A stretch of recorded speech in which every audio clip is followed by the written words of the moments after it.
Well, again, I see that it's a consequence of continual agitation by, I would say, a minority of the left, the radical left in particular, and those are people who are Marxist/neo-Marxist in their fundamental ideological orientation and have joined that in an unholy union with the worst of French postmodernism.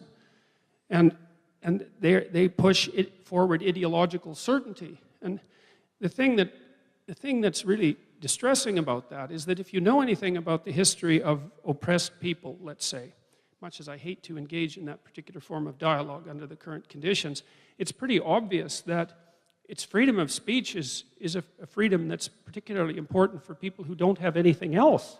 Right? If you're supporting freedom of speech, you're not supporting the status quo. I mean, just think about it. Let's use the logic of the radical leftists and assume that society is a tyrannical hierarchy and the people at the top have the upper hand in everything, including access to communication.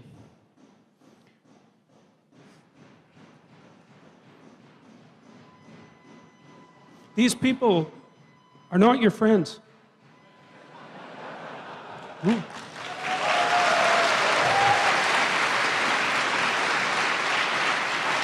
You say, you know, and mark my words, that's the sounds of the barbarians pounding at the gates. Right.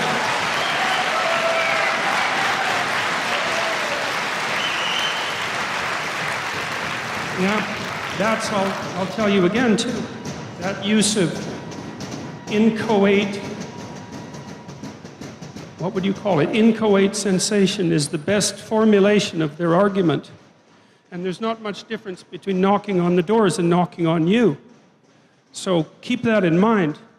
It's not amusing. There's nothing to it. There's nothing for it. The thing that's also quite appalling is that there's no evidence whatsoever that the people who are conducting these protests know what it is that they're protesting against. You know, I was in...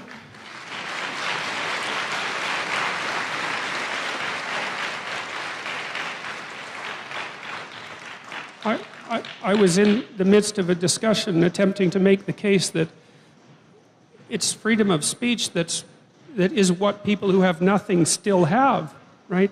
So if you look at the tyrannical structure of our society, let's say, the people at the top have access to means of communication.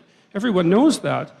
It's the people at the bottom who have the right to say what they think, however badly they say it, that enables them to get a toehold into the system and to make their suffering known. That's what freedom of speech is for. And so, like, what's the protest against that? And I'll tell you, you know, that the radical neo-Marxist types, they speak the language of power, and that's what they're speaking right now.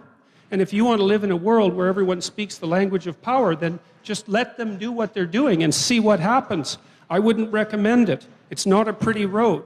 And you're all in a position, you're all in a situation in your life now where you have to make decisions about this sorts of things. Like, is this the sort of institution that you want this to be?